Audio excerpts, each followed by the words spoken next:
வெறும் உழைப்பு உங்களுக்கு களைப்பை தரும். ஆனா கர்த்தரின் ஆசீர்வாதம் ஐஸ்வரியத்தை தரும்.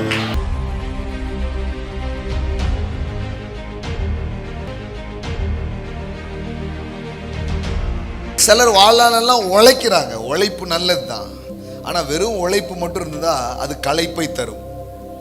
எல்லாம் சொல்லுங்க, வெறும் உழைப்பு களைப்பை தரும். ஆனா ஆசீர்வாதம் செழிப்பை தரும். ஆசீர்வாதம் கூடிய உழைப்பு எதை தரும்?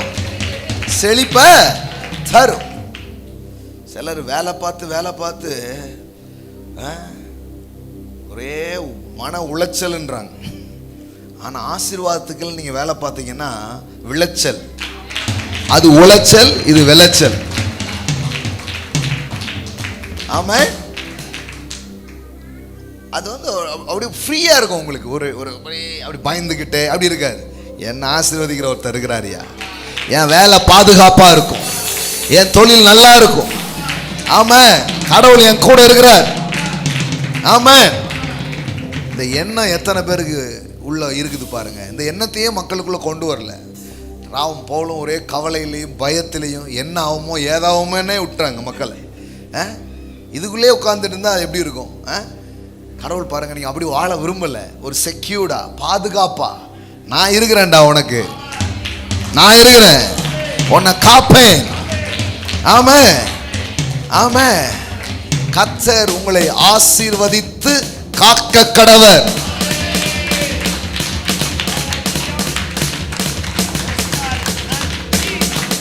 ஆமா, எல்லாம் சொல்லுங்க, ஆசீர்வதித்து காக்க கடவர்.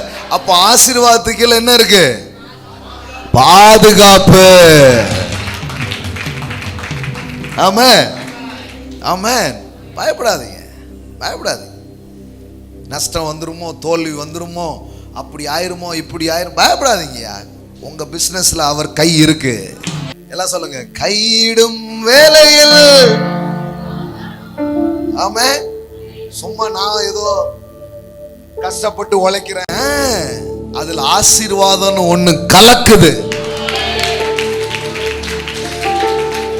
அல்லேலூயா, சொல்லுங்க பார்க்கலாம். கையிடும் வேலையில். ஆமா, கலங்களில் நிரம்பிடும். ஆமா, நிறைவான நன்மைகள் உண்டாக கர்த்தர் உன்னை மேன்மையாக வைப்பா. வெறும் உழைப்பு உங்களுக்கு களைப்பை தரும். ஆமென். ஆனா கர்த்தரின் ஆசீர்வாதம் ஐஸ்வரியத்தை தரும். ஆமென்.